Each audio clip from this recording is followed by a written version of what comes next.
Hello,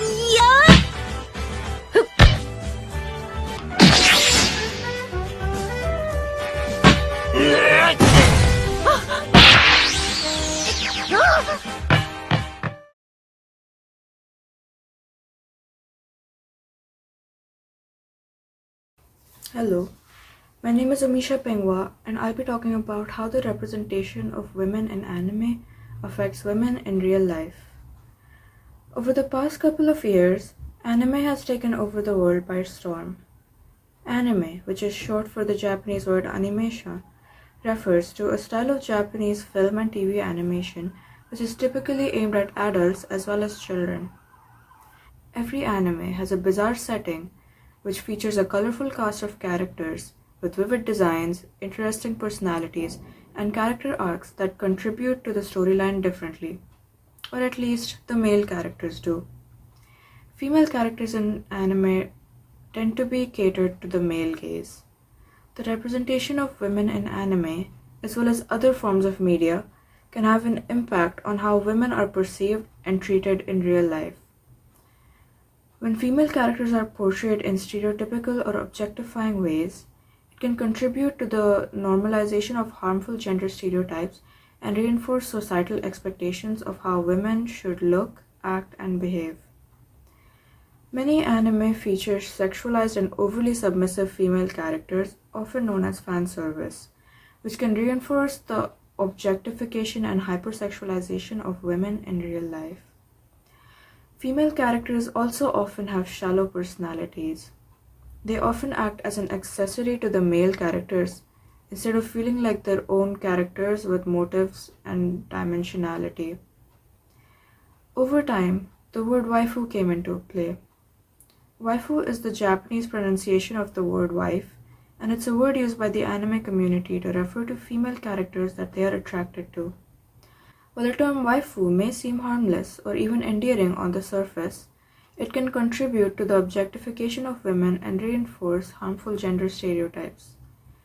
Even if a female character is well written, fans may overlook or ignore the character's complexity and agency, focusing solely on their physical appearance or perceived traits. This is the case for most shonen anime, the most popular genre of anime that is mostly written by men for teenage boys, although they can be read by everyone. For men who consume anime a lot, this creates an unrealistic expectation of what a woman is supposed to be. This can be seen in the ways some male fans discuss and portray female characters, often reducing them to their physical appearance and sexual characteristics, rather than as a character with dimensions.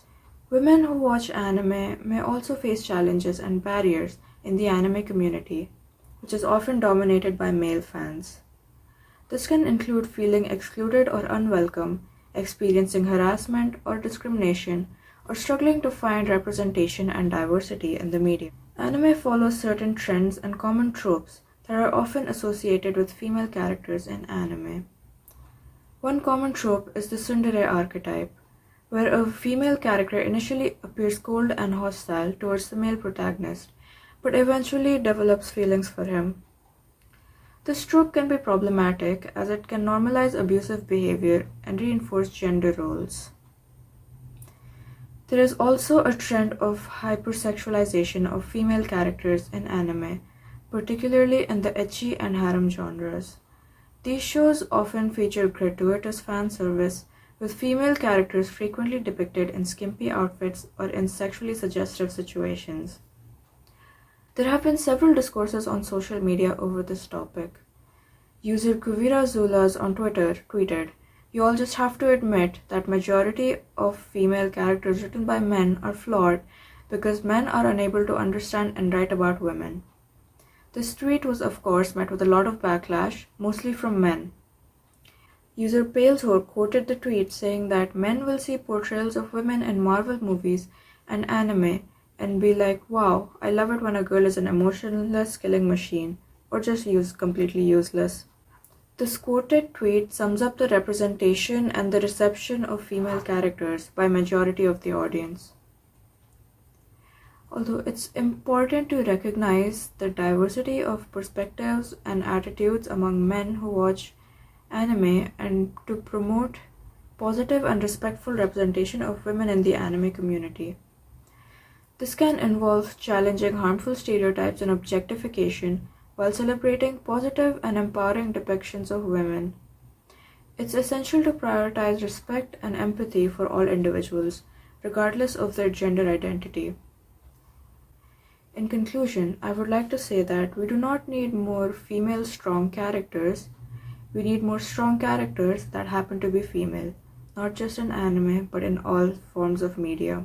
Thank you for watching.